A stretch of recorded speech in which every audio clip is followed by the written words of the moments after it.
There we go. Live. We are live. We are live. Okay, now I'm going to try to get you all over here, so just bear with me. I don't see anybody yet over here. So let me see. Okay, we're right here. Over here. I have to turn my sound down. Okay, we're right here. Echo. I have to turn my sound down. Okay, we're right here. Echo. I'll turn my sound down. Okay, we're right here. Echo. I'll turn my sound down. Okay, we're right here. Echo. I'll turn my sound down. It's in a sound loop.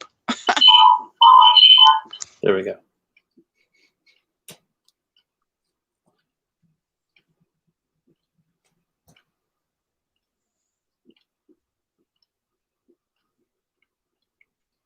Okay, there's 4 watching right now. So I think that you guys can see us. Hi. Hi. Hello. What's up? Pigs in space. Ah. It's been a minute, so I was just like, well, you can go to my DT Singleton new YouTube channel, and I was under the thing incorrectly that that's how I did it, and then I would go live. But then when I went there, I'm like, oh my god, wait a second, I can't send Andrea a private link so that we can be collaborating together in that way. So then I'm like, I went to a quick like YouTube tutorial, and it was in like Russian, and I'm like, well, that's not gonna work, because while I am a smart guy, I don't know Russian. Let me see if people are getting it that we're over here. Okay, I've got 18 people. Yay! Okay. Can you all see us? Can you see us?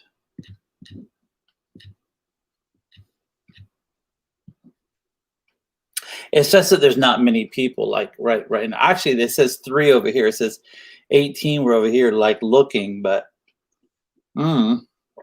I don't know. I think that they think I'm going to do it at the Patriot Party, and it's actually click on that link type thing. We're just going to go ahead and move on, and we'll see what we see. Okay. So I have new news that well, remember how I like to pin something to the top, you know, like with all the months that we've had since the faux inauguration. Right. At one point it was the Ever Given or Evergreen ship was at the top. Before that was Myanmar, where we arrested that whole thing where their fraudulent election. And so no, just white noise. White noise. No. Vicky says she can only see white noise. Yeah, I saw that. Let me click on the thing. Tap to She can only see white noise. Yeah, I saw that. I'm there, Vicky. I can see it right now. I can hear it and everything. Uh-oh. I lost you. Tap to she can only see white noise. You lost me. I'm there, Vicky. I can see. Can you see me now? Oh, I did something. I'm on my phone, not my computer, which is a little awkward. Can you hear me? Let's see. I can hear you fine. There we go. Found you. Oh, there you are. Okay. Yeah, tech. So we'll just like see what people do. Okay. So anyway, so Myanmar was, now we have 2 people. We've lost one in that whole. Oh, sorry. It's okay. Yeah, it's just like Andrea and I just having fun saying hi. And we're not going to say anything. We're not going to say anything that will get us taken down since it's on YouTube, because we don't really have to anymore, because we're really close to the end anyways. And now let's concentrate more on spirituality and the power of manifestation and like how thoughts create things. So certainly I'm in the throes of that book and writing it. And so there's 2 things now that are pinned to the top simultaneously, but they're in two different categories, but they're running side saddle like together in that in June, this guy that's acting as our commander, Hmm. hopefully that won't get me banned. Air quotes. Air quotes, okay. It's gonna trigger a flag if I go like that. He is stepping down. The show, we already know what happened to the real person like that. We're gonna speak in code now.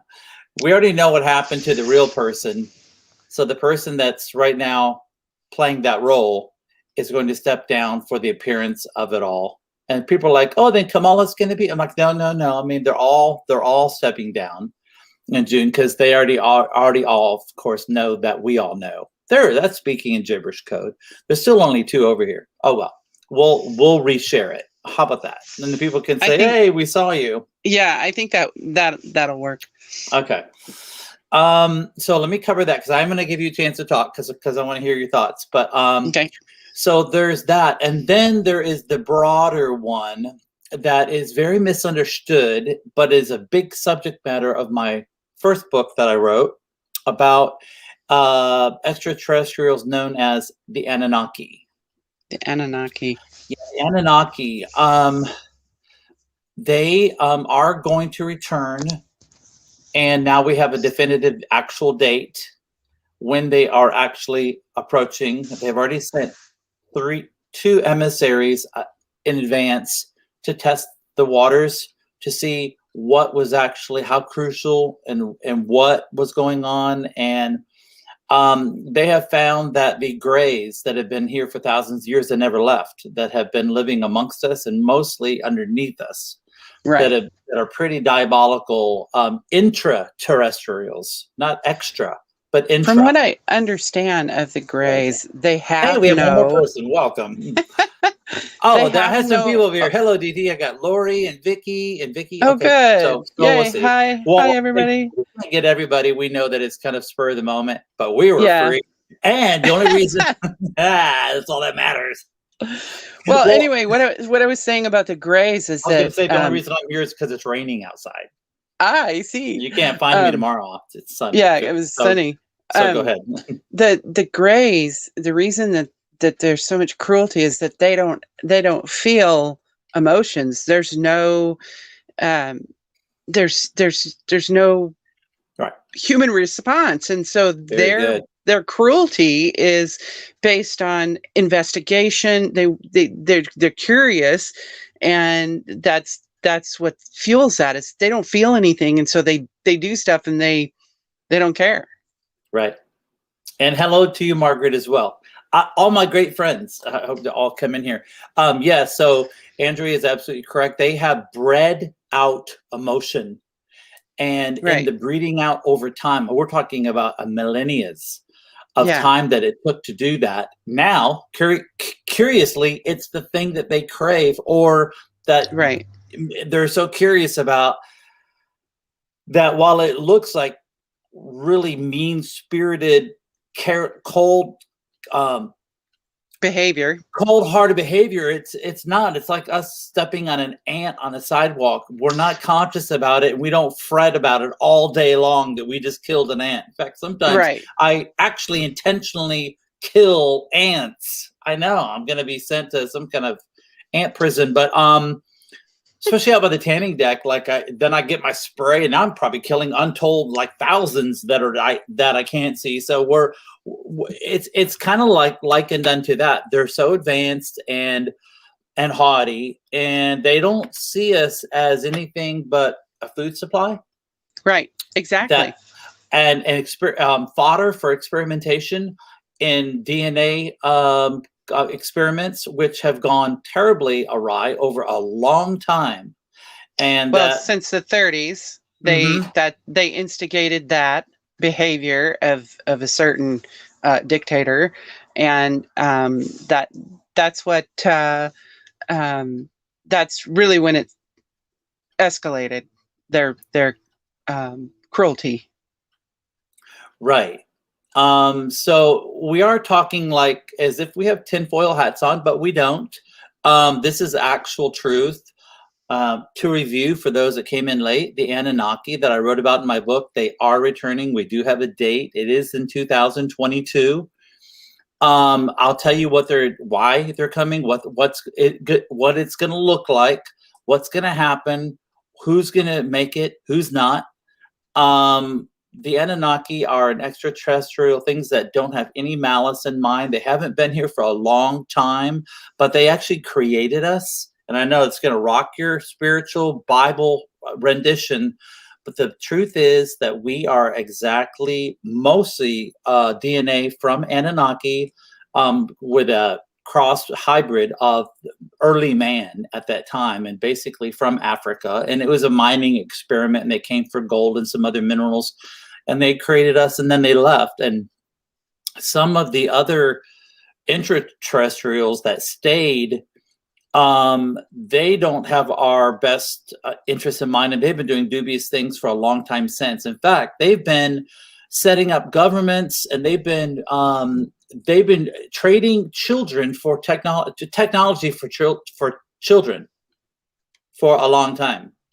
Like, they've been getting man on the surface to bring children down to them, and then they would release like bits of technology that were so advanced that those men and those organizations would take that technology, and they would make like Microsoft, they would make computers, they would make, early on, it was a downed spacecraft in Roswell, New Mexico, where they reverse engineered things on the ship, and that's how gave us microwave ovens, Teflon, The chair.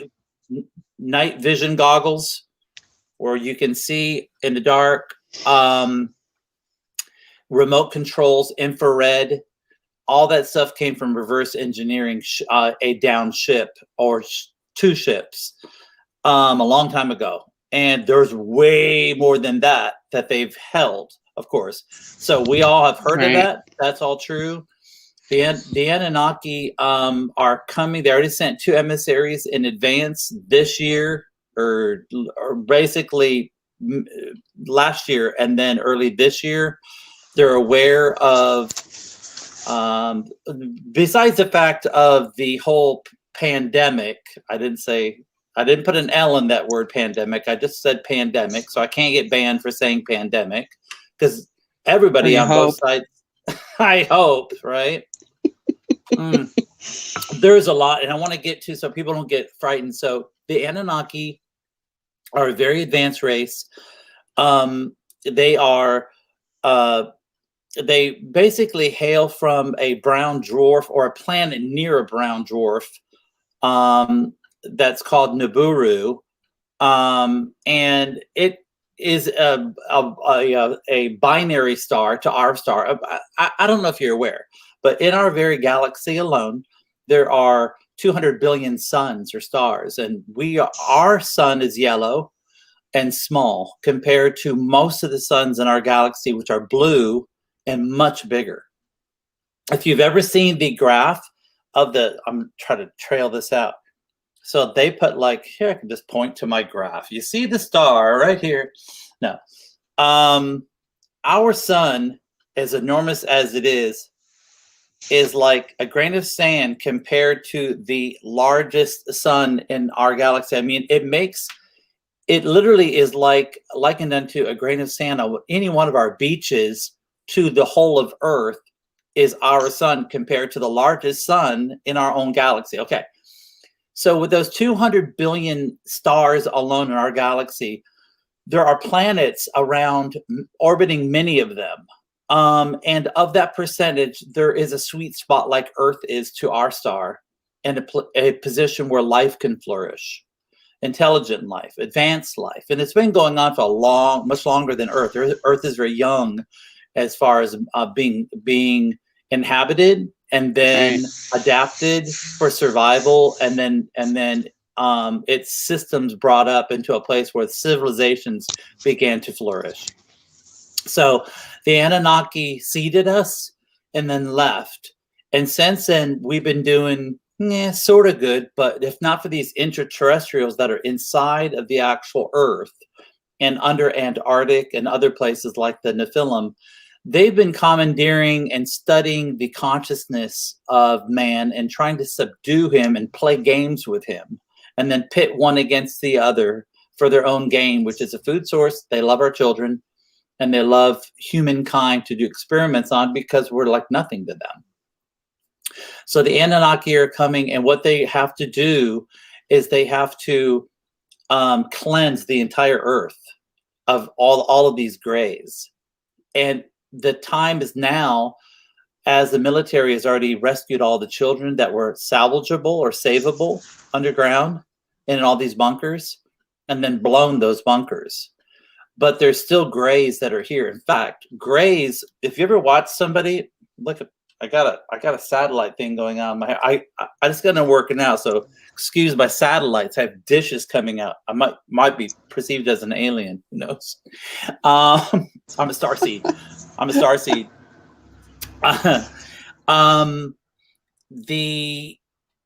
Where was I? It gets a little heady. They were going to remove all the grays.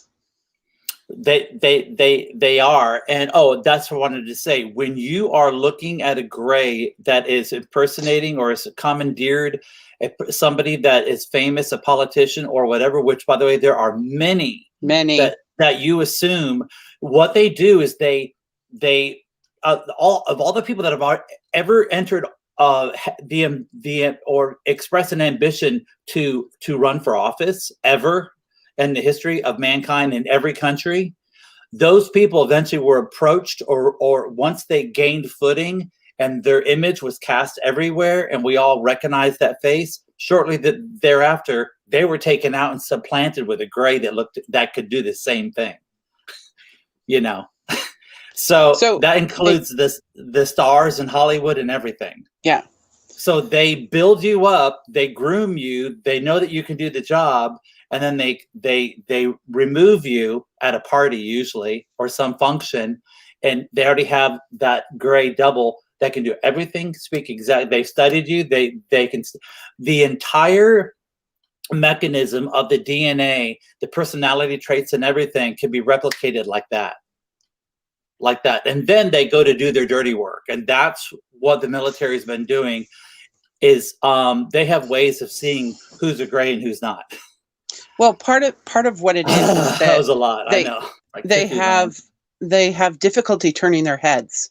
And so if somebody has a stiff neck and they turn their body instead of their head, that yeah. So they have to, you'll see them, like I was watching Katy Perry on all three of them now. Luke Bryant, Lionel Richie, and Katy Perry all are grays. And if you watch this season of American Idol, you could see her when she would turn to look at Lionel. She was always like, "Oh, really? That's very interesting." And it was never like, "Hey, what's up?" You know, because they turn the chair instead of their head.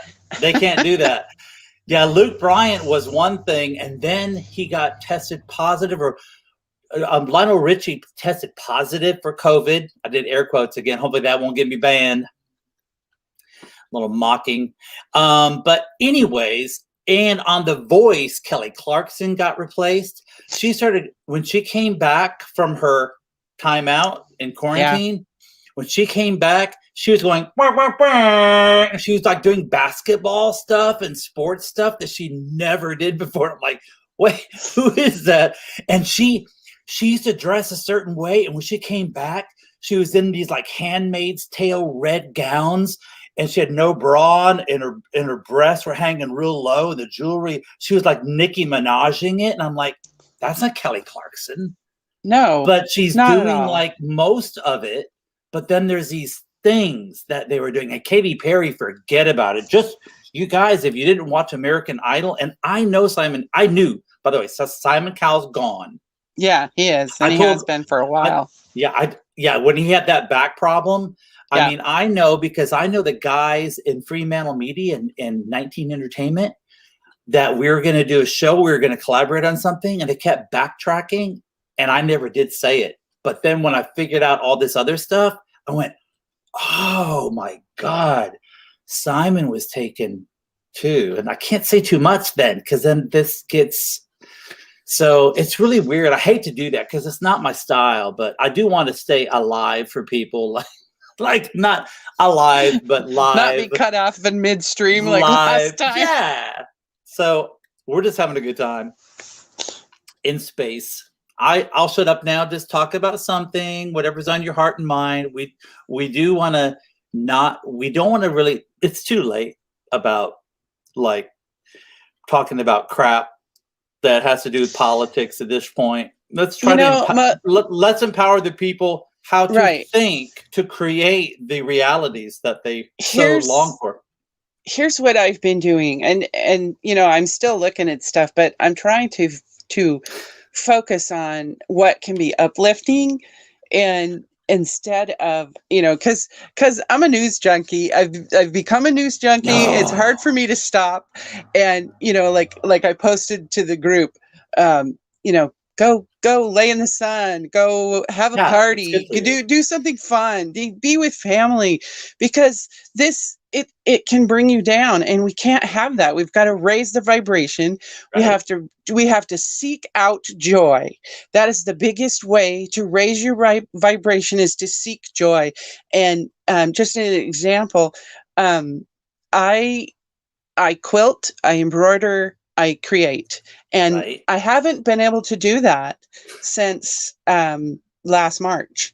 And I did a little bit, and since I've not working now, I've been working. Yay! You joined me finally. Yes, lots of time. I'm always working though, but it's passion projects now. Well, love.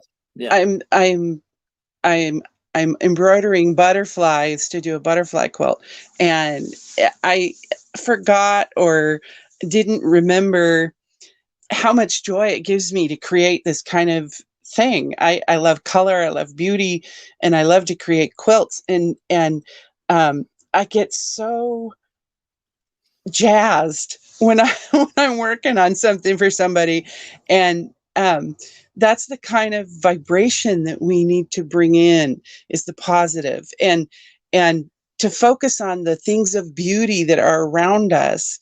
And it's like, I'm here at my aunt's. I'm visiting. My mom's staying with my aunt, and I came down, and so I'm with family. But where in California? No, in Medford, Oregon. Oh, so pretty south. Yeah. Oh, yeah. Very close. Wasn't that originally? Is that like Klamath Falls? Too close. Very close. Wasn't that originally, or am I way off base here? I just said hi to people just in case, like Unleashed now. Hi guys. So I actually can type and say something like with my fingers as well. I don't know what that meant. That it was the home of the KKK. I don't remember that. Remember that like a long time ago? I don't know if they shifted. I thought Idaho and Klamath Falls. Yeah, like I do know that it's conservative. I mean, the governor of here came down and was booed, and the police had to escort her out because she was booed at her own event. Yeah. It's like, where very, are you going they're conservative. I mean, down here they're conservative, and people were surprised during when we were on tour, when this whole rigmarole started.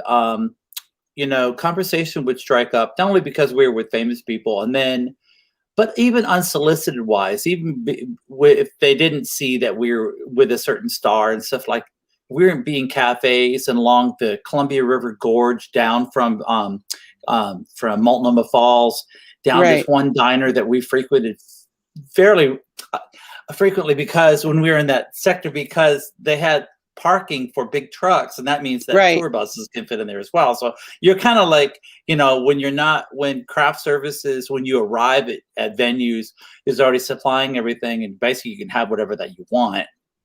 Too much. That when you're on the road and you're moving, every once in a while when you stretch your feet, we had our favorite haunts or favorite views, and there'd be a cafe there. all the way through California and Oregon and Washington. I mean, Trump lovers everywhere. Like almost like just like, am I being punked? Because I thought I was in liberal land out here where it's snowflakes and cupcakes and everybody needed a safe place. And I come with a list of pronouns. I'm not really male or female. I'm hybrid concentrated. dog. Yeah, the concentrated only So in the big cities. Yeah.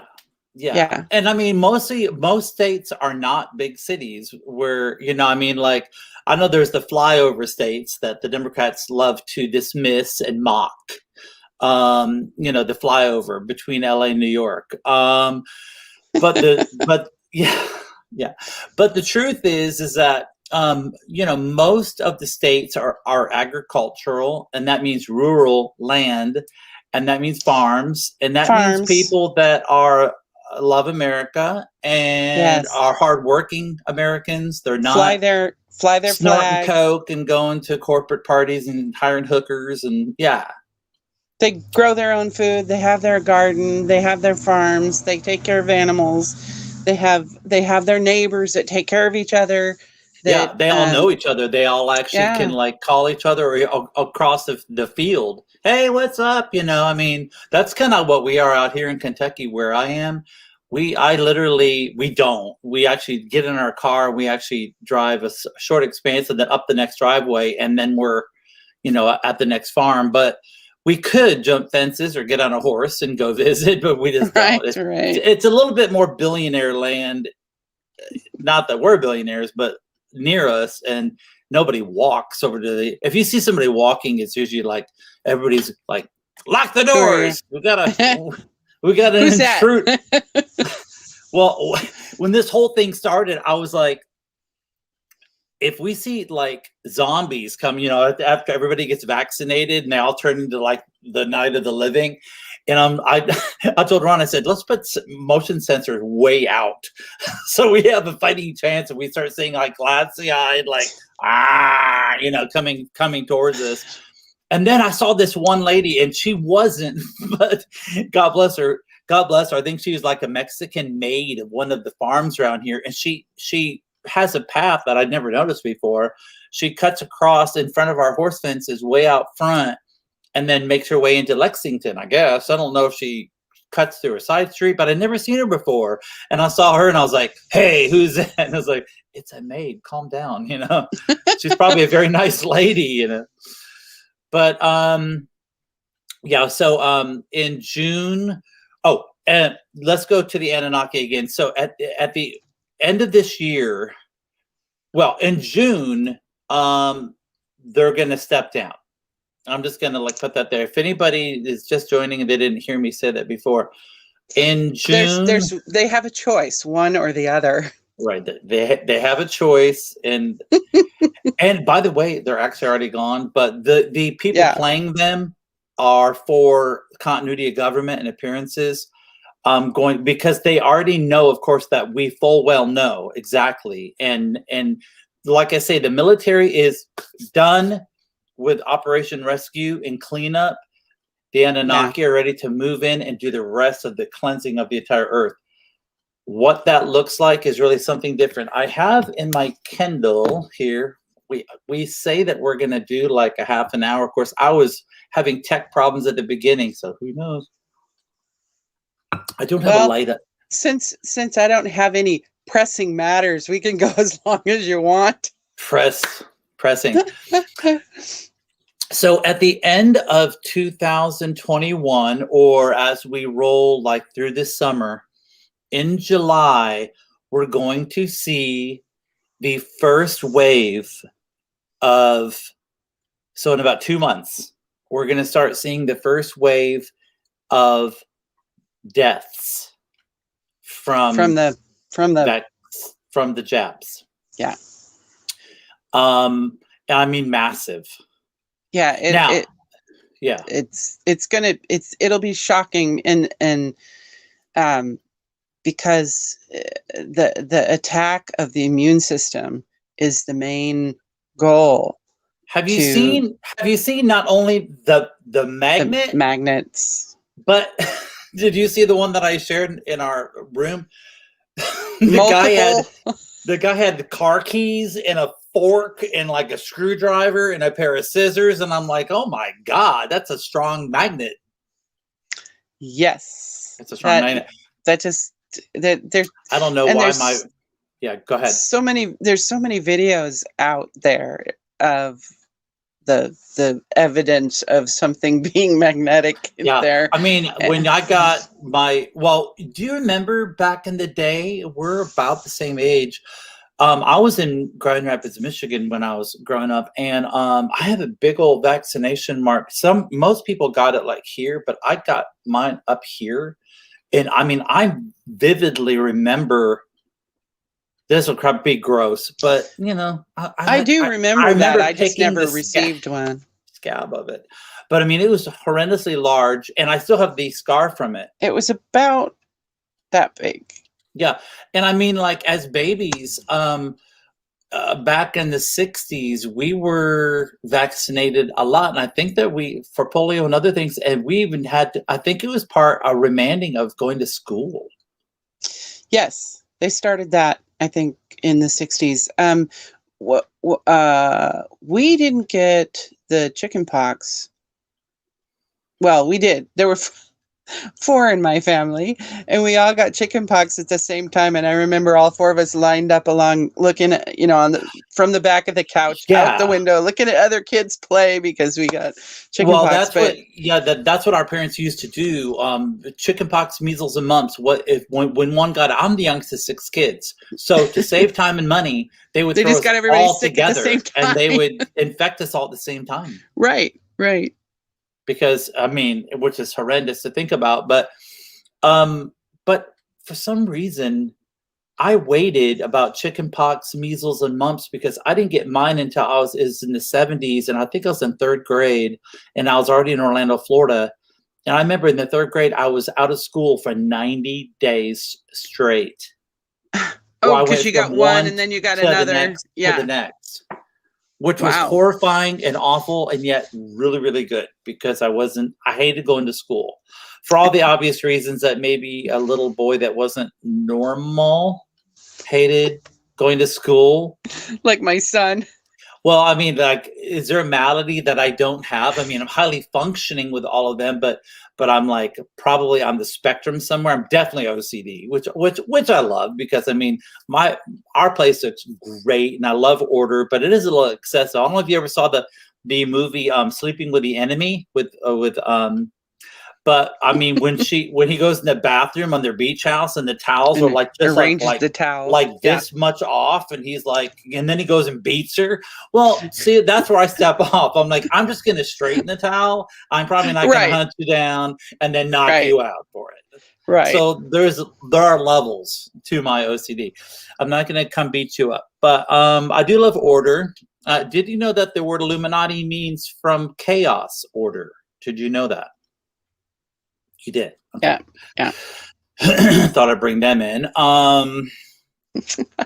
So this extermination of this cleansing of this is what's going to happen in 2022. The Anunnaki have unlimited advanced technology and systems, and they're going to create a bubble that's exactly the same size of Earth and have it come down. It'll be invisible, and it'll touch the surface of the Earth. And where it touches, everybody that's on the vibration that isn't like anybody that is of an uplifting, righteous vibration, not related to Jesus or Allah or Buddha, righteous, just in their heart, their intent, their spirit, their goodness versus stalking evil, like people that actually try to tackle others into submission, like a certain political party. But anyway, so when this bubble comes down and touches the Earth, all animals, all people, and all things like that are going to migrate over to this thing, and what's left on Earth is going to be cleansed. And this is how they're going to do it. And this is very specific, and I just found this out. So they're going to use these cone saucer ships. They're about 8 meters across at the widest, and they go up in a cone of about 15 meters, and they're saucer-like on the bottom. They look like the old, like, dun dun dun dun dun dun, dun boom bop. You know, I Dream of Jeannie, like when the capsule, like the old, when they used to come back and they would land in the ocean. That thing, or like a badminton when you're playing badminton. Are They those look the like ones that. we've been seeing? The pictures of the ones we've been seeing are similar to that. I don't know, They're- but they can take care of 9,000 square miles, and so Oh, they're wow. going to be all the way around the Earth. Okay, and this, yeah, but listen to what they're going to do. It's not good. It's not good. You don't want to be here for this. This is not good. So what they're going to do is send out this chemical. If you know 9,000 square miles, I was trying to reconcile this in my head. You could do it one in numerous ways.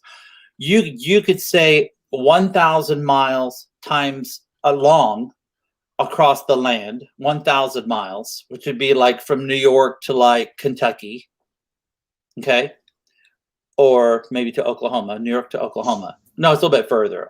New York City to Oklahoma is about 1,000 miles. So you can say 1,000 miles times 9 miles. That's 9,000 square miles. Right. See how that works, or is it 900? I'm messing up my math.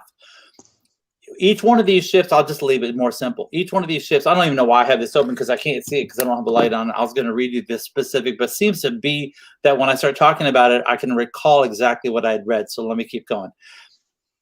So we're talking about the Anunnaki who are going to come finally to Earth in 2022. It's their definite specific return date. It's not like open for discussion.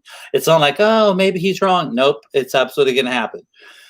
So you're going to start seeing changes happen near the end of 2021. Okay, we already know that Trump will be placed back in well before then, so we're in good shape. They had this meeting aboard Air Force One in 2018. So this has all been a systematic timetable thing out with our military and them, some emissaries working in conjunction with the Galactic Federation, cleaning out all the dirt, all the bad, getting Earth back into a place where civil liberties and the republics and fairness and freedoms are restored everywhere.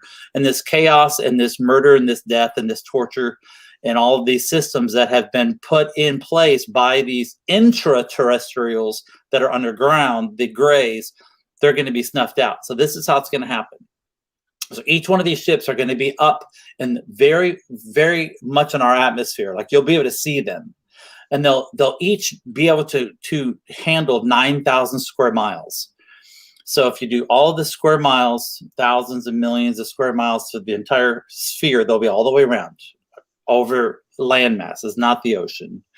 Wherever there's actual cities and people and stuff like that, they're going to release a chemical. This is what the chemical does. It's basically the equivalent of having rubber and brimstone and like oil or gasoline all burning at the same time.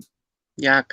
And that whole thing is going to encase the old Earth and actually exterminate everything else that's left in it, except for it doesn't harm plant life. It's unknown to me. I do know that the smell is horrific and the heat from it will create a condition where these grays, they're all rooted out. Like there won't be any safe place to hide. And like they've done before, and as I find out more, I'll let you know more. And I know a little bit more, but anyways, you go. The animals actually were brought to the planet, and so they'll remove the animals. They have a way of removing the animals because they brought animals. I already told you that sphere is the same size, exact replica of Earth. They're going to float it down and have it touch the surface of the Earth, and all animals and all light and all well-intending systems will be taken people away. It sounds like, wait a second, they're all squeezing through one pinhead. I said, I don't know exactly how it happens, but I know that technology. this is how it's been described, that all that are in well-intending and already on their way vibrationally, and it's not like a reward system, like you're being punished if you don't. It's not.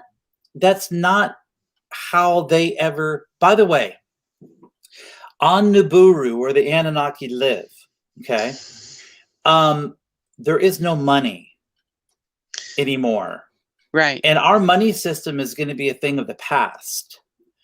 Nisera Jazera, bringing in full abundance, is barely understood.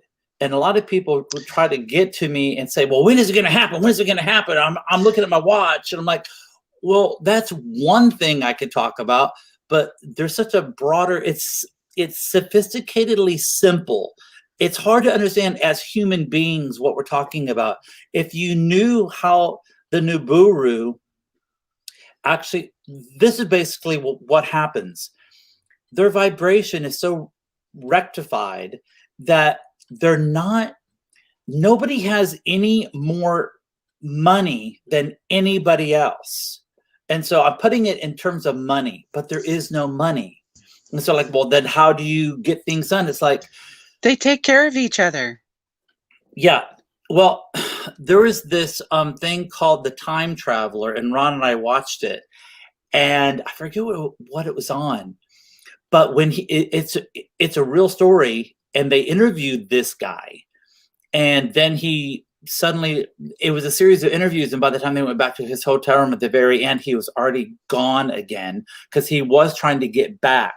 And he said he had come from the year 2000, I think 63, and just that nearest. He goes, but there in 2063, when he came here, he was immediately arrested because he went to a store and he just started grabbing things and putting things on, and he left. And he was chased out of the store, and he goes, what are you talking about? And he was trying to, when they questioned him, interrogated him, it was going completely in the wrong direction. I mean, now they're calling the psych ward because what he was telling them why.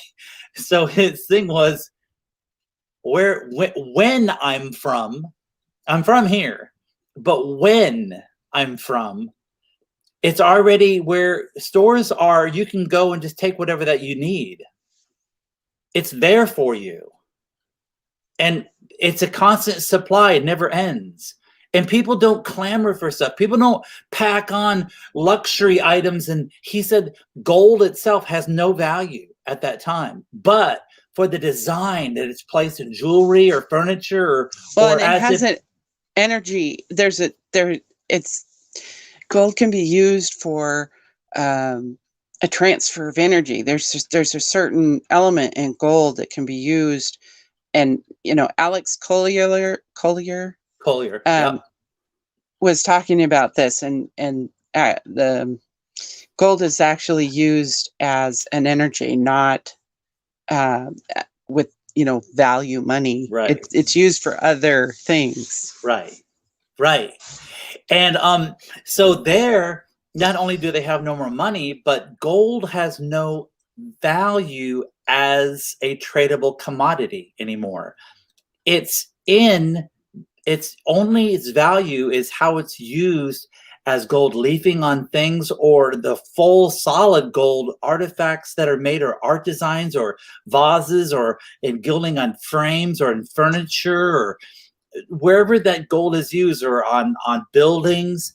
It's only for that its allure and its luster is back. It's not tradable. Like, here's a gold bar. It's like a gold bar then in 2063 has no value because it's not pretty. But if you made it look beautiful, then that would have a value. You could trade that for 3 sheep or whatever. I don't know why I went there, but my whole thing is this: there's no money anymore. There's nobody in Nibiru is richer or greater access to anything than anybody else because of funds. Everybody has unlimited access to everything all the time. And because of that, there's no war anymore. Think about it. There's no bankers. There's no politicians. There's no accountants. There's no income taxes. There's no banks. There's no lawyers. There's no attorneys. By the way, health, nobody gets sick there. So there's no doctors. There's no nurses. There's no hospitals. There's only healing centers to uptick something from... when they were explaining it to me, it was really, and this is all just fresh, like in the last month, all this information has come in, and it's phenomenal. And I could go on about it. There's more specific. It'd be better in a Q&A. They value the most valuable thing is knowledge. And like they were saying, they live to be 2,003 years old, and their children are taught by the oldest, wisest. And the children respect the elders, and they're educated for about 150 years, and they can choose a subject and be a doctorate in any subject because they've been educated for that long. Yeah.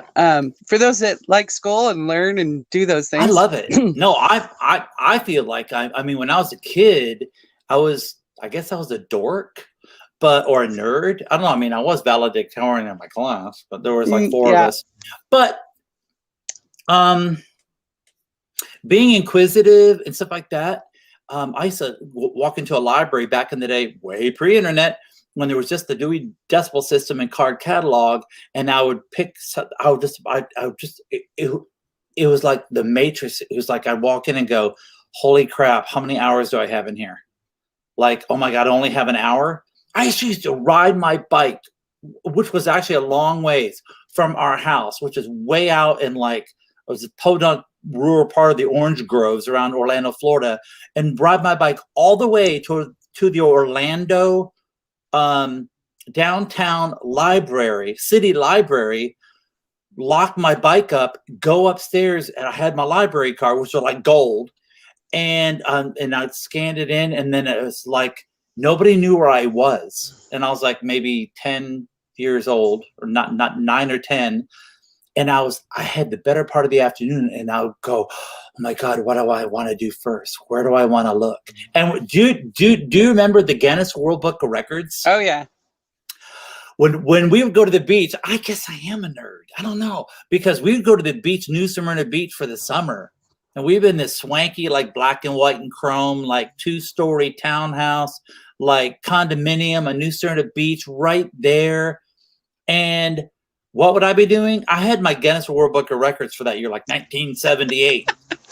I would memorize that whole thing, like the whole thing. I know. And I still have all that information in my head. I can tell you who was the fattest, who jumped the highest, who had the longest hair, the guy in India with the longest fingernails, the Siamese twins, what was the largest seed. I mean, just crazy stuff. It's like, I don't even know it's in there. Anyway, what I'm saying is, I'm a starseed, I guess, because I was built for this moment in time to herald in. Well, I wrote the book on it, which was really weird because that book sat latent for a long time without selling. It did. And now it's crazy. Yeah, it's crazy. It was so easy to read, though. I mean, it clearly lays it out. You clearly show with compassion and heart, and you guide the reader through each step. Show a little bit of your history, and then you go into, our history, how we came, the different things, and then you were talking about the vibration and how to move into a higher vibration and positive and think outside the box. And it really is an easy read, and it really is a wonderful book. Thank you. You're welcome. Hey, listen, I want to refer to Unleashed Now. That's Lori, right? I mean, she'll probably type in yes. I think that's our Lori. I know that there's another Lori, but anyways, I just want to refer. So she says that she has a quandary. She goes, I love my daughters, but they got the job against my recommendations. To protect me, do I travel to see my daughter and get shed on or never see her again? Well, there's a tea. I'm going to let you take that one, and then I'll chime in. There's a tea that you can drink, and it's green pine tea. Okay. And you drink 3 times a day, and it will protect you from the shedding. Okay. And so my answer is we have an Airbnb. And while the CDC put in these ridiculous guidelines, we've always been OCD cleaning and all that stuff. We've had people arrive in their cars and get out with masks on.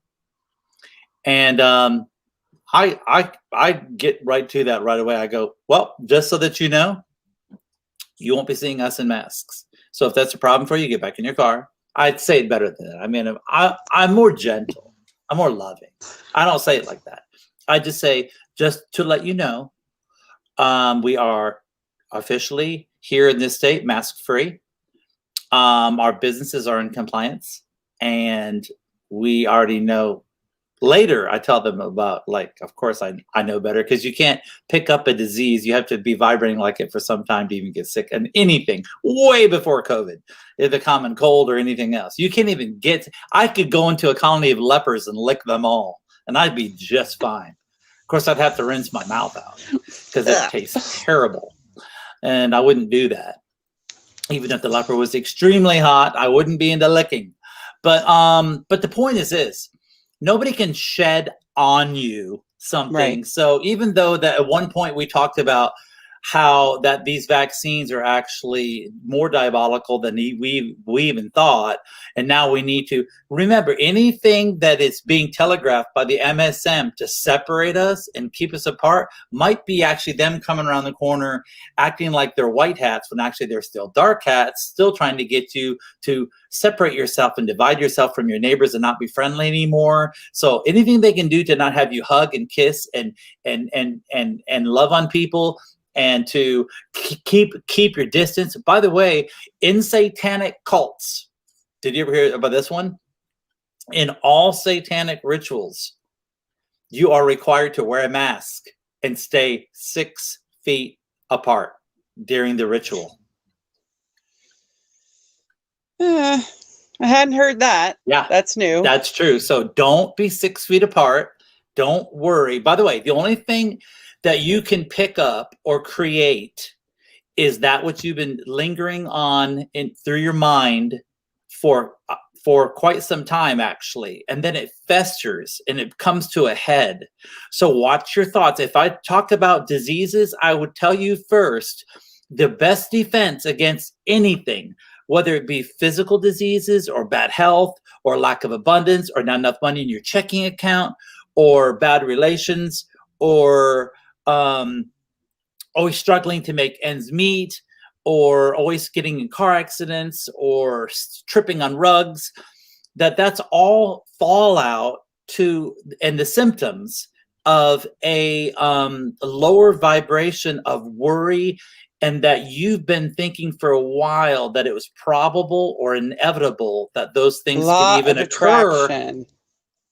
If you don't deliberate your thoughts, you'll be creating by default, and you'll blame it on outward things when actually it's all been emanating from within you. So nobody can shed on me. I could have Pelosi send me 1,000 COVID patients that are just inflamed with it, according to her, and I would be absolutely fine. I would never have a symptom. My temperature would never wobble, because I intend my thoughts way much earlier than I cannot be subdued by some telegraphing information. All outcomes are the fallout from information that is either faulty or is divine. So watch what you think. Watch what you think. It's nothing can get you unless you think it can. It's either passive Put it that way. and attracting that, or intentionally creating. The perfect example of that is the fact that I'm sitting here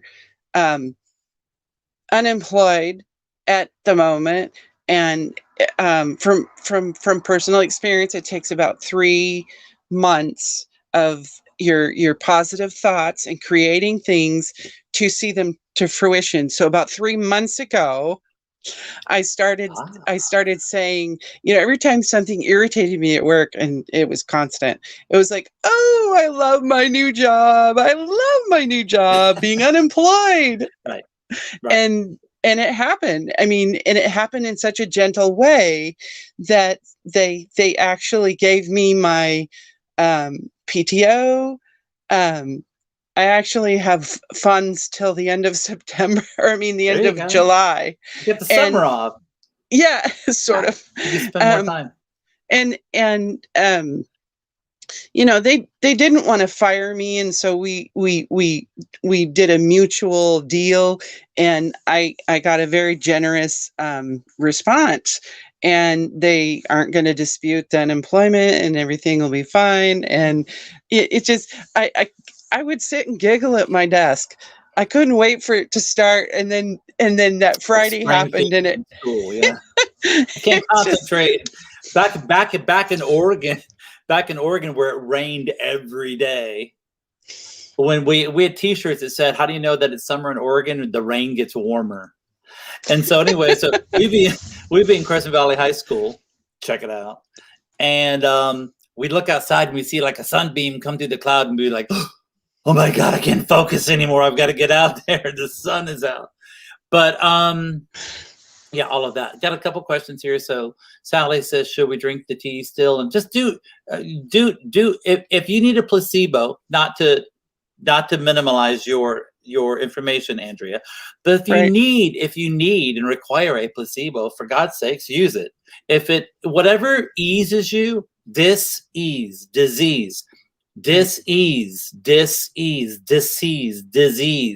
whatever brings you closer to ease is the thing that will be the remedy to keep you from getting the thing that you thought could subdue you. By the way, nothing can subdue you from without. All things emanate from within, whether you know it or not. If you're still in limited thought and you're creating everything all day long anyways. Most people, until they understand the power that they hold, they're doing it by default. They're outsourcing, they're deferring. Right. They're projecting. They're saying, well, I've heard a story that this was this person's experience, and I respect and trust them on every level. So I would imagine that's all that I can expect too. That's going to be my experience. That's projecting inevitable outcomes without even knowing that you're doing it. And I'm not beating you up for it. I'm just saying a lot of people need placebos. They need, either it's from it's just a lack of knowledge, because ignorance, Yeah. I'm not going to call anybody ignorant, like to put them down. Ignorance itself is a condition. I'm ignorant about some things until I'm not. And when I become educated about it, I'm no longer ignorant about that. So I can take that off my list. And that's just how the word ignorance goes. Let me further one more thing. And then somebody says, I think it's Lori, says, my husband says, if what I tell him is true, nobody will want to work. I covered this before on another network I won't talk about. It's not about working. It never has been. And so, yes, there'll be somebody at the drive-up window to hand you your bag of burgers. But it won't be like that, because people love to love what they do. And when we go through this procession veil, passion projects of love will be the rule of the day. It won't be remanded anymore by a boss to keep your feet and your head up and your clan and your chicklings above water. Because everybody will have the same value and everybody will have unlimited access to everything. So some people dig talking to other people and opening a sliding window and having the thing about the systems in there and preparing. There are natural people that are caregivers that will love to be there at the ready for you. There's people that love to garden and they'll grow the food naturally. They won't feel like that, oh my God, everybody else gets to ride in the limo and I gotta sit here and plow and plant my corn. It's like, there is a value in everything. We'll just be feeling our way in this new vibrational world that we're all going to. Well, not all of us are gonna make it, are we? No. And that's fine.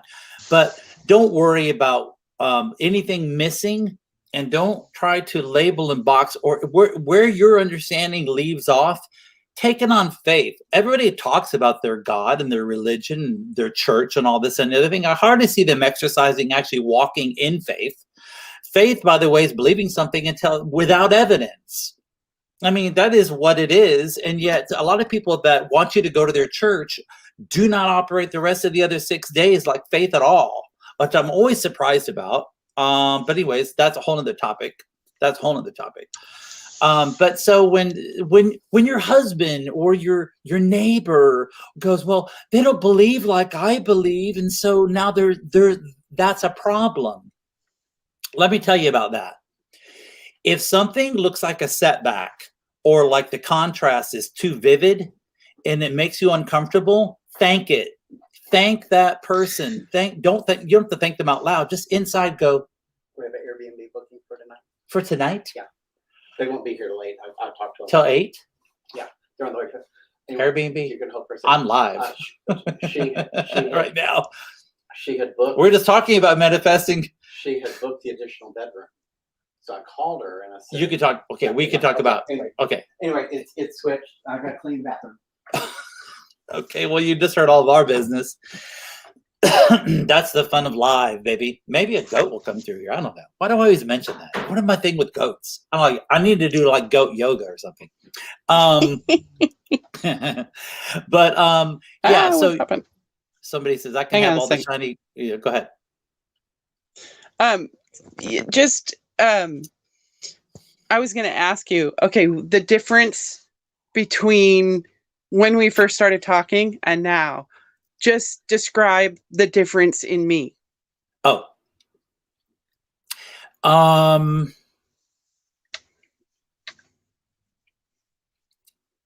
That first phone call, I'm just so the proud first of video.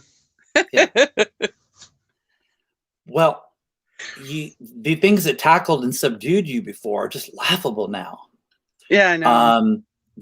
You saw through the veil, and when you realize how much a big hot mess you're making of crap, and your health improved, and then your son came forward, and your son came in. He's got autism, a form of it. Spectrum. What does he have? ADHD. ADHD. Oh, I'm sorry. Yeah. Okay. Anyways, yeah. there were disconnects. I think your mom and you are getting a lot closer now. Yeah. I think that in the process of it, your dad passed away. There was reconciliations and things. Yeah. We shared some things in there. Your grandma was a big influence in your life. We talked about stuff that I could bring you from the other dimension, dear departed loved ones. We shared some things on that level. Your health improved. Your hair started growing out. What looked like a setback of losing a job is actually just the fallout. What happens when two vibrations can't reside in the same location anymore? We had Debbie earlier in the Patriot Party that was talking to us, and I went to town. Like, she works for Sheets up in Pennsylvania, and I'm like, well, that's not going to happen. Not to one of my chicklings. I'm going to go up there and give them what fur. Because somebody tried to give us a heaping dose of injustice, and I set them back to the tune of millions. And I don't suffer anybody fools. So you can't. The HIPAA and OSHA right now with this whole pandemic, HIPAA and OSHA actually will come in every time. You know how they said that you can't get covered insurance anymore, or life insurance, if you've been vaccinated? It's like, and yet your employer is demanding you to be vaccinated. Guess what? Now your employer actually becomes liable for anything that happens to you health-wise, which means that they can't remand you to be vaccinated because OSHA won't allow that to happen because they can't. Their liabilities go through the roof. They're too high. So just remember HIPAA and OSHA when your employers begin to give you a rough thing about masks or vaccinations. By the way, we're almost out of it and over it. But just remember, gosh, you have a smart device in your damn hands, and it's only as limited as your imagination to use it. I only find out everything I find out by using my smart devices. And it's so easy to search. It really is. It is. People constantly are going, prove it, show me the report. Like when I comment on somebody's thing on Facebook, like if I'm over at CNN, or ABC or NBC or CBS or Politico. I love Politico, or The Hill. I like to go in and just like stir the pot. I'm kind of a stinker like that.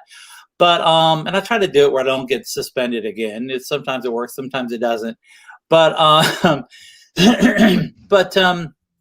people constantly, Democrat and liberals will constantly say to me, prove it, where's your report? I'm like, what? Why do I have to go and drag all the information to your doorstep and spoon feed it to you. You know, we all have the same access to the information, you know, and it was kind of your due diligence as an American to shore up the Constitution and the right of all people. If you talk about my body, my choice, and civil liberties and freedoms and supporting people and putting your money where your mouth is, you should have been doing all this shit yourself when the election happened.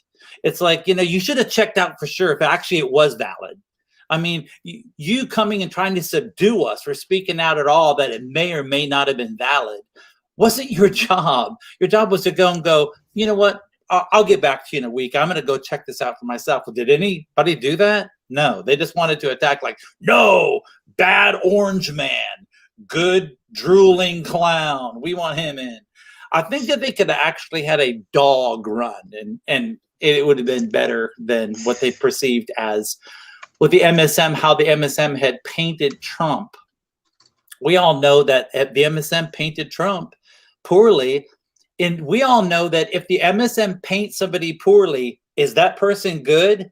Yes, because the MSM doesn't back up anybody that isn't bad, that isn't in their private club. Right. I mean, look at that right there. That if you want to know who's on the righteous side that is being honest, Just look who's anybody being the attacked. MSM loves, they're not on the list. Everybody that they're attacking, those are all the good people. I mean, they make it very easy. This Taylor Greene, this congresswoman, Mhm. or wherever that she is, or Pelosi's giving her fines for not wearing a mask, you know, Right. and all of that, and then if you go over and look at the vitriol from the left in their comments about that they want her arrested, they want her run out of town on a rail, they want her children, the child protective services to come into her home, they want her license to be taken away. I mean, they want everything, witch hunting, burning for exercising her civil liberties. That's no good anymore, right? Which is crazy. So of course I like to go in and stir the pot and bat them around a little bit. You know, Trump loved to do that too, loved to bat them around.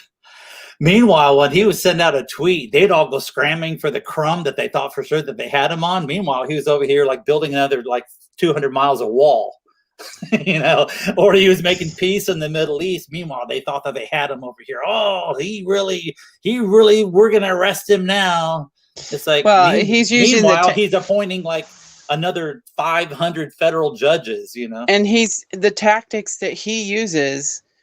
Hey, He Jimmy. observed and found from them, because they do this all the time, is that they create some kind of scenario over here and then they're really doing something over here and slipping it under the radar, and that's what he's been doing all along. Yeah, I mean, he knows.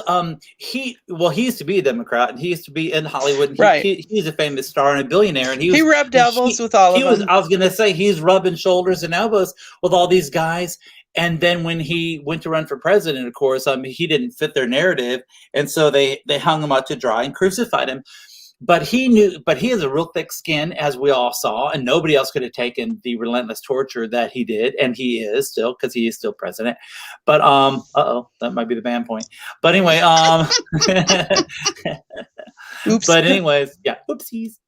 But he can take a lot. I don't know anybody that could take. I mean, I couldn't, and I mean, I am really, well, I shouldn't say that because I am running for governor of Kentucky. Oh, which, by the way, let me get to what that is. So I got with our Secretary of State's office, which is how you do it, by the way, because I didn't know anything about it. Right. And you have to file the forms, and you have to have 2 witnesses sign in front of a notary. You have to have 2 registered voters of that party. So in this case, Republican, because I'm not branching out as independent. I really want the backing of all Republican state and federal and agencies and clubs and groups from everywhere, from in every state, to support me, including the people that have large megaphones, like Sidney Powell. And of course, our beautiful commander, chief commander, Donald J. Trump. But and I will, but I'm a bit premature because I can't even fill out the form for another year and a half. You're kidding. So actually, I think that we might actually be entertaining a tour going to Europe. Once I don't want to get on I don't want to get on a plane with a mask. So I said I'm not going anywhere until I'm not harassed. I got something else required to have a passport of some kind. In the bathroom and then. Okay, you don't need to share that. We're still live. Whoopsies. Don't you love my life? Great. So let's go back to you because I didn't mean to steer away, but that's just how my mind goes. I'm just, I'm used to it. Yeah. So you're prized. You're so loved. All of you are. I think that when I first saw you, you were awakening, and then you bought my book, and which was very surprising because I think I'd have actually sent it to you. You're and right. I told you after I bought it. Andrea, for you, I'd probably send it to you, but I was like, oh, well, okay, well, and then you just ate it, and Gobbled it right up. and what you got from it was so to the point of getting back. It's like you forgave yourself of anything. Yeah. It was that is the biggest thing, is forgiving and loving myself. That was the key. I had to, right now my inner being is tingling me from my head to my toes. Yeah. Sorry, it's really tingly. But you have to love yourself. You have to forgive yourself of every bad decision you've ever made and move forward with joy. And you have to love everyone inside of you, including the God that's inside of you. We're all part of we're all part of God. We're all part of the whole thing. And we're the parts of God that are on earth. And then there's parts of God on the other side of the veil. There's parts of you from your past, the past lives are on the other side of the veil. And when you connect with your inner being, you can communicate with your past knowledge and understanding. There's connections everywhere, and the key is loving yourself, forgiving yourself, and loving everybody else, and bringing light in and sharing that light with everyone else. When I meditate and I pray, I do my breathing and I pull the light in and I let it just fill me, and then I send it out for God to touch whoever needs it. Because, if we pray specifically about things, we limit God. And so I let God send it to where it needs to be. And that's it. These are steps that you learn as you go. Yeah, well, that's all beautiful, and it's really amazing to me as an author and just a songwriter, or course, like entertainer, and like all the babies in music that I've ever created, and the different feedback over time, and like how it's changed people's lives. And I remember when I was younger, and I had my heroes, and there's been numerous famous people that are now in their 20s and 30s that have thanked me for different things along the way. See, we never really know, like a ripple in the pond, like who we end up affecting or touching. But so it's really, really phenomenal. I think that you like I always say, I think that ultimately, I like to put it in layman's terms, you, like so many, were making a big hot mess of stuff, and really, and it really didn't need to. And when you really realize that, okay, there's two things that from my book that I hope that I push into people in a gentle, loving way, and I keep it on a repetitive thing, and that is that this not a competition, that there's no deadline, and there's no stopwatch. So you have forever. You have forever to awaken to what and who you really are. And when you finally get it, that you can just take the pressure off and stop trying so damn hard. And by the way, in the sheer trying of hard that you were duped into thinking was the road to success, when you get off that road and you stop trying at all and just sit back and ease and just go, I'm just going to take 10 minutes off. I'm just going to take like maybe an hour away, and I'm just going to do this over here. Everything that like 2 or 3 things at least on your list are finally, they slip in. And when you go, wait, how the hell did that happen? I've been putting a boiling pot never boils. A watch pot never boils. Never boils. A watch pot never boils. All the metaphors from our parents and our grandparents are actually true. Row, row, row your boat gently down the stream. Merrily, merrily, merrily, merrily, life is but a dream. Better yet, glide, glide, float, float your boat gently down the stream. Merrily, merrily, merrily, merrily, life is but a dream. And in the twinkling of an eye, what we thought was our life arc, our lifespan, like we set these mile markers, these impossible things about like things, and really, it was like superimposed stuff that actually had been that we took on, that were supposed to be things that we should have accomplished by certain like tier points or mile markers, that we never did end up stopping and actually smelling the roses along the way ever. I mean, we worked our ass off to buy the roses, but then when we finally got cut by the thorn and we got the packet out of the Kroger thing, or the, or Fred Meyer for you, and or Albertsons for people in Florida, and we brought them home, we put them in the vase, and then the kids are screaming, and then take your damn roses, and they put them over on the table. Yeah, they look pretty. Now we got to get supper on the table, and life just became like a series of days like that. And it's like, what the hell are we working for? We never did stop. We never did actually stop ever and just kind of go, God, I love that way that they look and that they smell so good. Because in that moment, in that gap, that's where the divine comes in and inspired ideas really come in. And that's when your health improves. Because the universe can only be a match to your insistence on making it either harried, hurried, that you're a limited supply and you're running out of time, my God. Or, wow, this is so cool. There's an unlimited supply and an endless amount of time to actually utilize it all. I have no rush at all. This is going to be exciting and fun. And when you come back here to DT, I've never changed. I don't always say this, but I do get to it where I'm like to people, do I look worried? do I come to you and drag to you all my daily things and talk to you? Oh, I'm really trying so hard. It's like I'm not trying at all. I don't give a shit. I really don't. The other thing that we talked about early on was the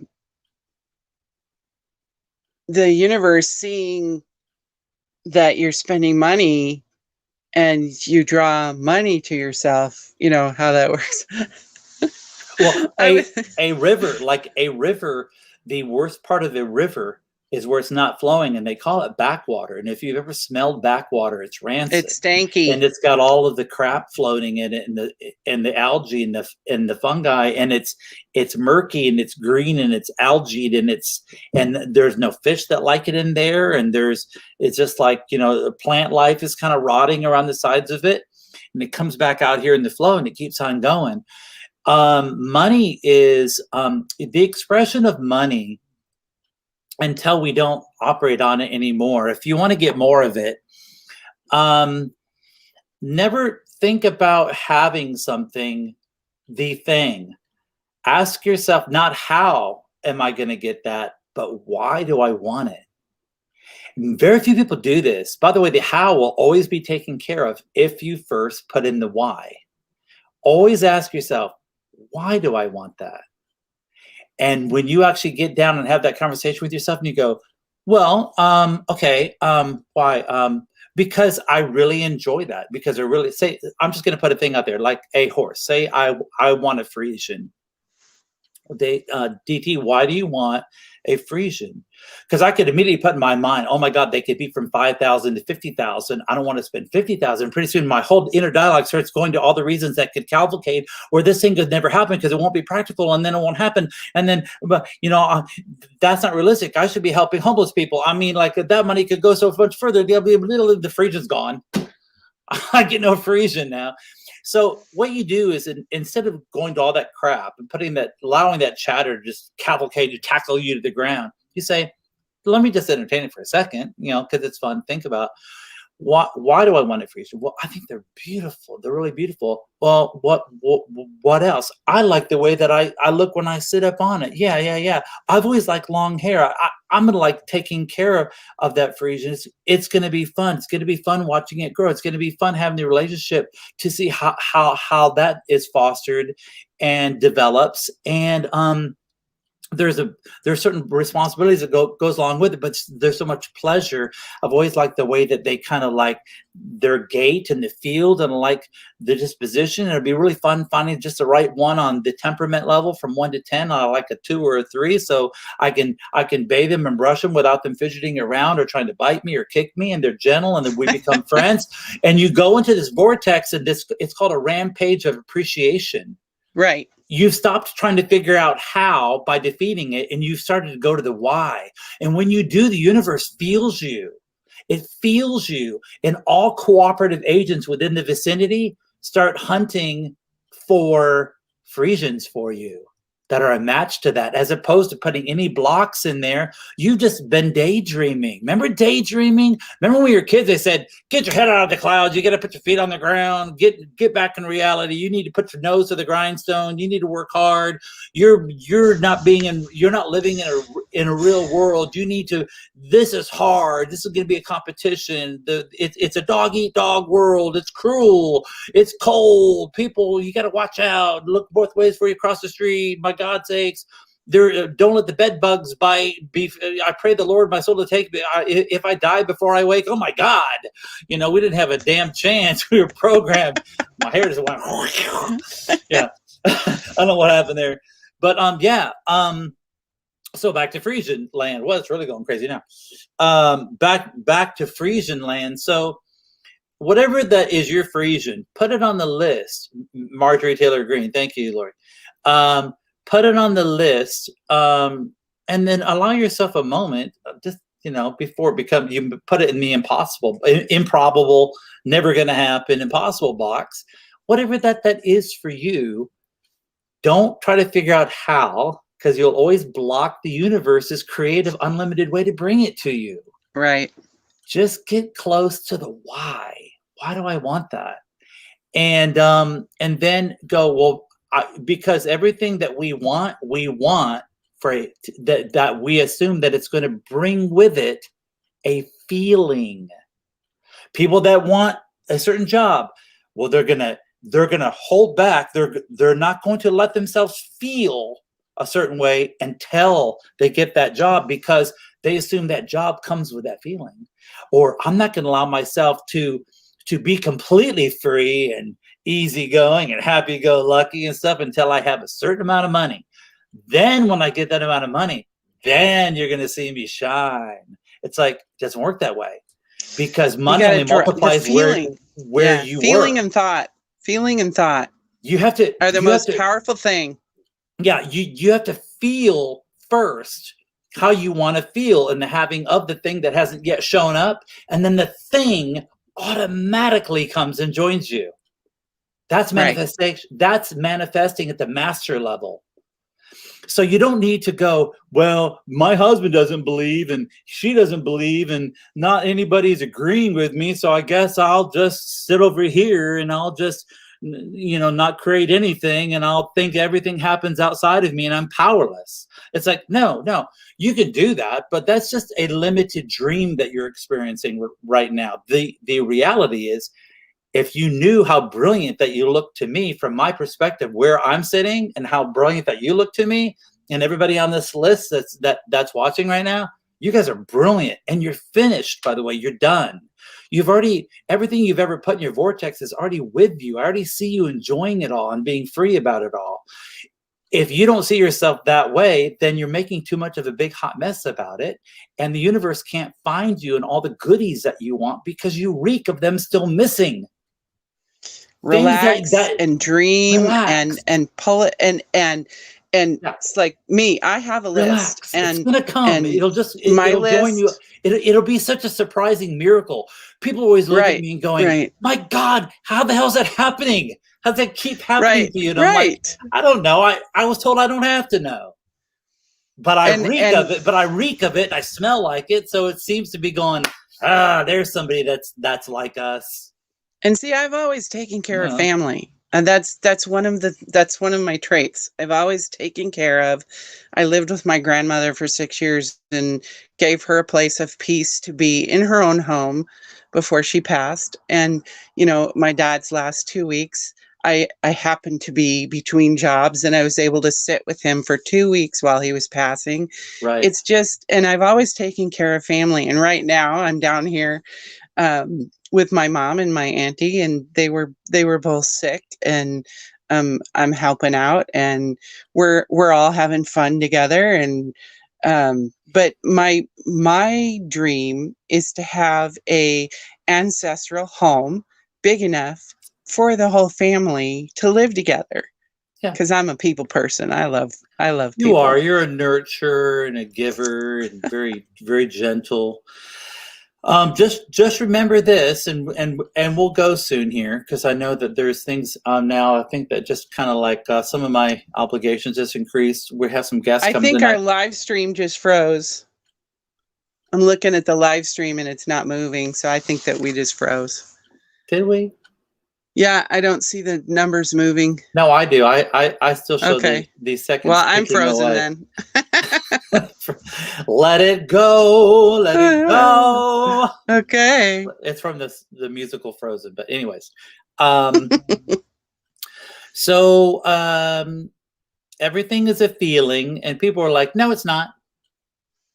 Or it's like, well, that's a feeling. No, it's not a feeling. It's so much closer than people know. They keep trying to make a big hot mess of it. If you're making a big hot mess of something, then you can only get results that shore up the reality that you're right, that you were right, that it is hard and it is a big hot mess. And then you'll bring all of that unwanted badness to somebody else, and you'll say, see, I told you, it is all hard. It is all broken. And I'll say to you, but how long were you feeling and thinking that way? That's success. You got the match to how you were insisting that it went and how things work. Imagine if you changed your mind and focused more, just taking a break from it for a moment and said, you know what? I'm going to entertain this thought that things come easily and effortlessly to me every day. Right. Because money, I'm a money magnet, and money comes. I am in abundance on every level, and unlimited ideas from unknown places are adding to the list every day. That's it is great. amazing. I love it. It's easy. It's effortless. It's like I don't have to do anything. I just have to maintain my feeling place. People are like, well, that's kind of floody. I think that you're an airhead. It's like, it doesn't matter what you think or of me. It doesn't matter. You have no effect on my creation tank. You see, that's it. You can't create for somebody else. So I don't allow what you think to influence me, because I know the value of not doing that. Right. And right. so, and by doing that, by the way, I've already let myself off the hook a long time ago. So I am so empowered to also let you off the hook. I never put you on a hook, because I know the value of not doing that. That would be me fractured off, thinking about if you're doing something right or wrong. And I don't have any business in there. Plus, while I would be doing that, I wouldn't be handling or enjoying all the creation that's already joined me. I don't want to take a break from it. I don't want to prove to you that I'm right either. It doesn't matter to me if you think that I'm right or not. It has, what you think of me is none of my business. I don't have any business even knowing it. It's okay. If you like it, it's icing on your cake. I think that there's no such place as far away. So you can feel me for sure. I know you can. And if you can feel that things are a lot lighter and that they're a lot more functioning and that there's a lot more wanted stuff that I'm praising, well, a lot of people's pain bodies don't even know what that is. That's like a stranger. That's like, who the hell is this person? I can't even barely hear them. They're talking gibberish. It's like, it would sound like gibberish. It's like looking for opera on the country channel on your tuner on your radio. You go, that's not opera. And it's like, change the frequency. Go up, Right. go up a couple hundred kilohertz, and you're going to venture into opera. But you can't receive a signal that you're not a match to. You just can't. Now, Right. if you read my book, so I'm going to schlep again, which I love to do, and you read this book, and you go on my website and pair it with thunder sounds, which I also created 7 or 8 live thunderstorms of my when I went to college. This guy had sampled this live thunderstorm in Miami, and I took it and I wrote 7 sound scores to it, and I released it as thunder sounds a long time ago. And it's nice to have in the background while you're reading the book. It's very energizing. But I mean, it doesn't really matter what you're doing. You could be eating an ice cream cone or petting a dog or listening to your favorite music. Just get out of your head so much. Take a break from it. Even 5 minutes of intentional, deliberate thinking a day will advance you to more wanted manifestations and scenarios. And when you get your first proof in the pudding of Mr. Sally, Sally sitting here listening, and she can tell you about the great things that ended up happening to her and some other people I gave consultations to, when we would talk, that suddenly their communication, like they were hearing each other, suddenly their family was getting along. They were having more dinners at the table. There was more of an at easeness. They were in their skin. Finally, they weren't fractured off, chasing their tail all day long. That's wonderful. They were more settled, just kind of being and not trying so hard and not trying to make an impression on anybody, or, you know, it's so long we've been just trying to, oh my God, I hope I'm being perceived well. It's like, screw that. Who cares? I mean, really, just kind of like chill out. When you when you let go of what other people think of you, it's phenomenal. It's you're holding them freeing. hostage too for your Yeah, happiness. yeah. You're holding And other people hostage for your happiness. That's not It's fair. so freeing That's not to fair. let go. I mean, to not worry about what other people think. It's really, really freeing is not even the word. It's release. It's something, I don't know. Right. And now, and if all the information gets too heady, like I always say, just, the monks used breathing, intentional breathing, to get them there, to where they could levitate, they could turn water into wine like Jesus did, and fish out of nowhere and bread, because they could manifest anything, because they knew the vibration of things and the intention, casting your intention upon the water. And we are 75% water. And you can alchemy anything. You can turn any material into gold. There's unlimited knowing. We're all under construction. We're all on the road. We're all in the river, our own river at its own current and speed. Don't worry, you're not missing anything. You've never missed anything. You never could miss anything. You have unlimited time, and there's no bigger, higher council than you that's judging you and going, I don't know, you didn't jump through all the hoops that you were supposed to. You're not going to get all the rewards. That's bullshit. You have an unlimited abundance at your disposal and access all day long for an eternity. You're never going to have to worry. Manifestation has a lag time, because if it didn't, the 25 cars you've ever envisioned wanting to drive would be in your driveway right now. So manifestation gives you time to fine tune and change your mind. So be happy when things don't show up. That's the lag time the manifestation's giving you, because you're actually not certain yourself. You're giving yourself, well, I'm not sure if I really want that.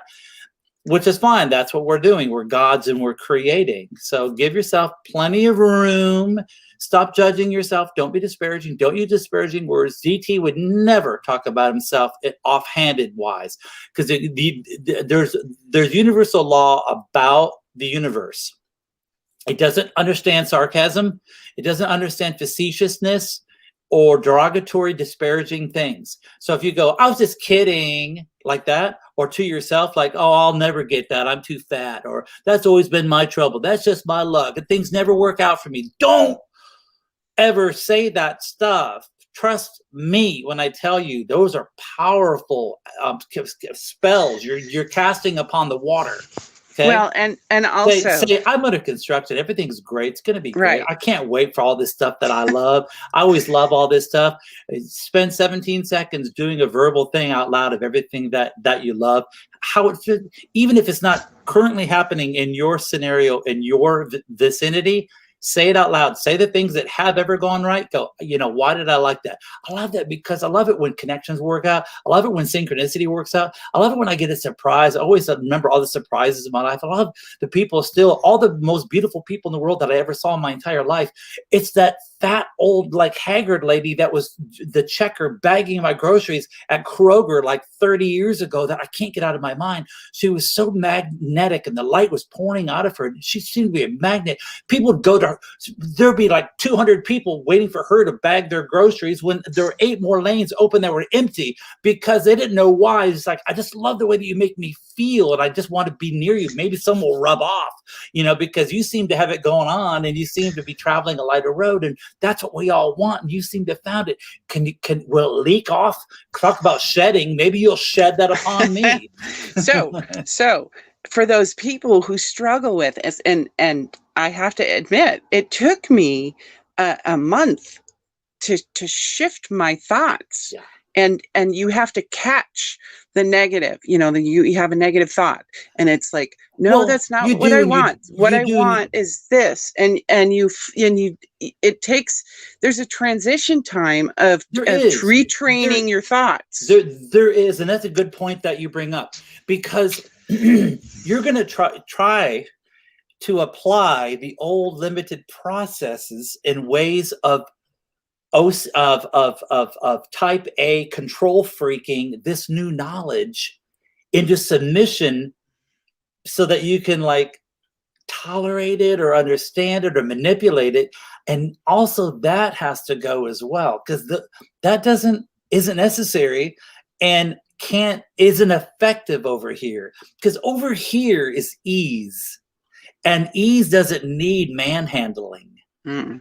So that's rough, because those of us that love to control every damn thing. Hello, I'm David. I'm a control freak, but DT to some. But yeah. So you have to. You know what? Just be easy as you go. It took you a long time to flex the muscle that became the one that you relied upon the most, which was the one that you had adopted from people that were asleep and limitation, that are already long gone. Past generations that raised you, that made an impression on you. Be easy when you find out about how really it was supposed to be all fun and all easy, and you didn't need to do anything to get unlimited wealth and abundance and perfect health in every day, and have great conversations every day. It won't be long. It won't be long now, and I'll be like 60. And I'll be like feeling like I'm like 21 and energized and perfect health. And then I'll be 90 at some point, and I'll look exactly the same or better. And I'll be even stronger. My eyes will be even clearer, and I'll never have been to a doctor. And my Really? teeth will be bright and shiny and white. And I'll just be even having new ideas and then I'll get to 150 and I'll be like, man, I guess there's no ending this. This is so fun. Now, a lot of the people that I would have been born with, and my parents and my family and my friends, maybe they wouldn't keep up maybe as much, or take it literally and be acting on it. And so they would go on a dubious, inevitable course of decline, like a lot of generations do. They follow each other into the grave.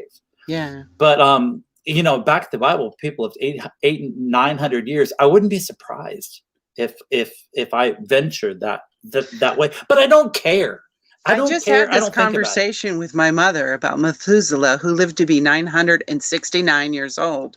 Noah lived to be 839, I think, and his father was in his 800s. So what happened was the I think it was the Greys that came in and in 5 generations changed our DNA so that our aging process would only reach 80 years or 100, Well, but you 120 can undo years. right, but that's You can only when undo you're it. yeah, Right. those things that were put on as governors, if you're not unfamiliar with speedometers in certain vehicles like company vehicles and trucks, there's a thing called a governor, and you can only push it like a rental truck. This thing won't go any faster. It's like it's got a governor on it. Right. Governor. Oh, Got good enough. day, governor. Well, guess what? We put governors on ourselves, like shackles, like preconceived things that we just assumed. Like at that certain ages, you're supposed to look a certain way or have certain ailments or you need to be on or just medication or like I was supposed to like degrade, and then I'd be a lesser version. More things would be more arduous and hard at this point. But Andrew, do I look like anything's kind of getting me bad? no. I mean, I think I like look at my high school vocal jazz pictures, and I'm like, oh my God, I think I look better now. But which is fun. It's not about looks. It's not about looks, but it is. I mean, you can have it all. Why not? If you like to look at a pretty body or pretty face or pretty clothes or pretty flowers or pretty rugs or pretty paintings and pretty house and shapes and architecture and why not? I mean, that's one thing that people used to judge and criticize Michael Jackson about. It's like, man in the mirror. I mean, take a look. He was looking all day long. He was a perfectionist, and so why would he stop at his face? When he didn't like his color or his face, and he had money, so he just slathered it on and he altered things. Yeah, so what? Who cares? He's an artist. He can do what the hell he wants to. Right. Well, and the DNA, it's like I've through books that I've read in previous years, one of the things that I've learned about was mitochondrial DNA. Yep. And that is the DNA that God created us with. And one of the somebody that I follow who's a channeler and talks to the other side, they were talking about our previous lives. It's not our past lives, because past, present, and future are happening all at the same time. Simultaneously. And you're right. And so, yeah. Sorry, I'm getting tingles. The past life, you talking to your inner being, and you reach for that being in the lives that came before that has the perfect mitochondrial DNA, and you ask that life to come forward and your DNA to be copied, and that's the DNA that you take, and you don't age. I mean, it's a process, and in your meditations and your contact with your inner being and connecting with the universe, that's how it's done. Yeah, I mean, when there, the things that I know now. Well, first of all, there's two kinds of knowing. There's intellectual knowing, and there's emotionally embracing the knowledge. And we're all somewhere on a scale of varying degrees. And I must admit that for everything that I know intellectually, if I were already to have emotionally embraced them all completely and consistently, you wouldn't even see me. No, you wouldn't. I wouldn't even. I would have white because lighted. the vibration would be so high. Yeah, because you would be on a different vibration. I'd be in a different dimension where things are not of physical nature. I would have already white lighted, as they say. So you can still see me. You can tell that I'm under construction still, which is fine, and I don't see any urgency in it. I know that looking too far down the road, I'll miss the beauty of the passage of which I'm actually slipping through. And so I afford myself such a great vista all day long. I have no, I know the value. That's the best way I can put it anymore. I know the value of suspending one thought for another in its outcomes, And I think that's the best way to put it. Some people are like, what should I do? They get specific, or when should I do it? Or what if they do this, and what would be my counter thing that I would do? Or I'm at work right now, how should I be thinking? Which is the normal ways of communicating when you're in limited thought. That's nothing that's not the way that I express myself. I'm very careful, not careful as in like I'm not having a good time. The fact that I do have mastered certain aspects of this, and of those aspects that I've mastered already, definitely two of them are, I know the value all day long of when a thought would come up, which is of any kind of limited fashion or derogatory or doubtful or disparaging or defensive or sabotaging or envious or jealous or malicious or anything like that, or fearful. I know when it comes up because it feels so starkly different than how I'm just generally feeling now, like I'm resonating at a certain frequency. So when it comes up, it's very obvious now. Whereas before, maybe I was mostly made of that. And when I would have an easy free thought, that was the abstraction. Right. So it takes time, and so there's like this screen that separates you and I right now.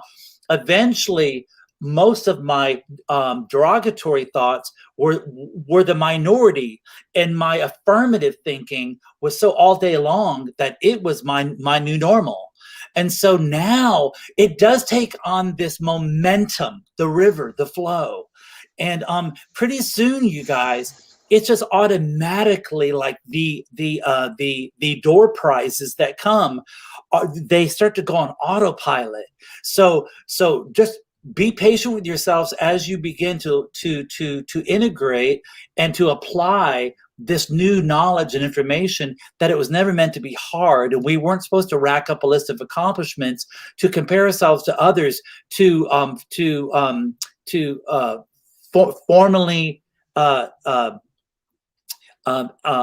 announce or express to everybody that indeed this life had been successful, that all authorities everywhere have now deemed me worthy because I guess I was a success.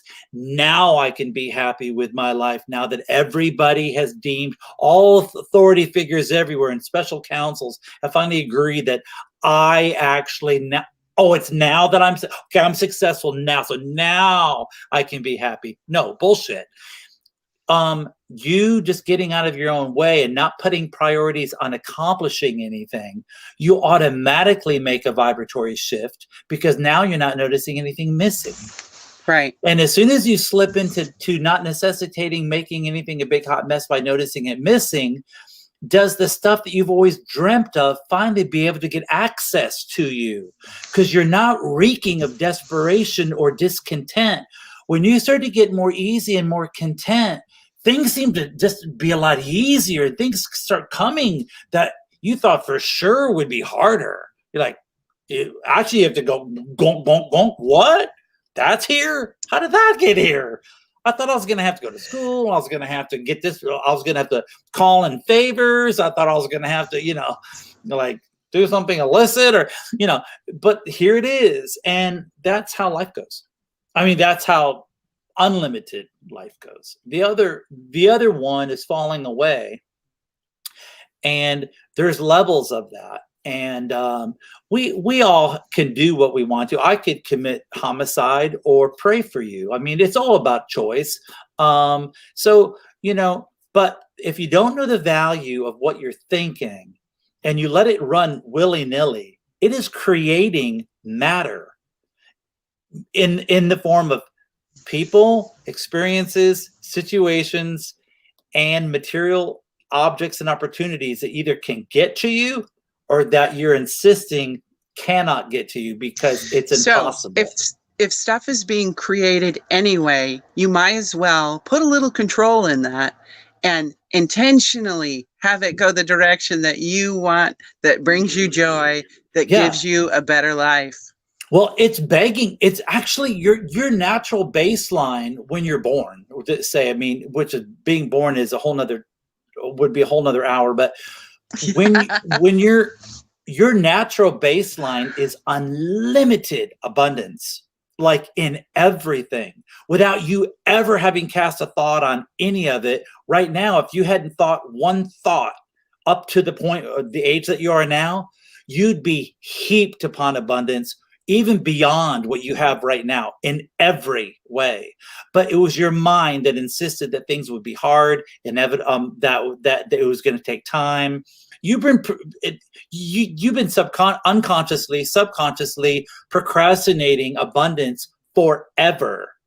If you don't see it, it's been you that's been keeping you from it, because you picked up somebody else's inevitable sad luck, hard luck story that would probably be probable for you too, because you loved them, because, and not for bad reasons, because you adored them on so many levels, and yet they were in limited thought in so many ways that the things that they didn't afford themselves, you then decided, well, you're not any better, so I will only afford myself what they afforded themselves. And so it goes in generations and lifetimes over lifetimes over lifetimes over lifetimes. And we all don't get there at the same time. And it doesn't matter, because there's not a timeline where there's like a point where we're going to run out of time.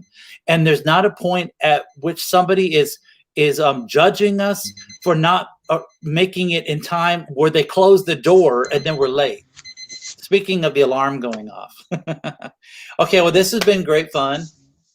It's been a long time. It's been a minute. It's been a minute, as they say. Whoa. Wow. But just, be happy, be light. And, Andrea, look at Andrea. She's come a long ways, and she's under construction, but so am I. I mean, we're exactly the same. Always, drawing in light and joy is what's gonna help and bring you those dreams that you've always had. Keep dreaming. Keep dreaming. Right. And do it with joy and thought, positive thought. You're only going to be able to experience what you're absolutely insisting being right about. So if you can't find your way to seeing things come easily for you, then your quickest way through the wormhole, if you wanted to take, but they used to say that the distance between 2 points, here's 1 point here, and here's the other point there, was a straight line straight across that book. That was the shortest distance, going in a straight line. But if you close the book, both points touch immediately. That's called a wrinkle in time. And the more you get out of your own way, the more that you create a wrinkle, and where manifestation happens really fast, because you've no longer insisted that there were certain stipulations and conditions that needed to first be established before you would allow it yourself to experience it. So if you stop imagining anything missing, or how hard it might be, or how long that it would be, then it itself can actually just fall into your lap. It's just that easy. But we keep it's our thoughts that are creating a frequency which is canceling out the abundance from naturally just pouring into us all day long.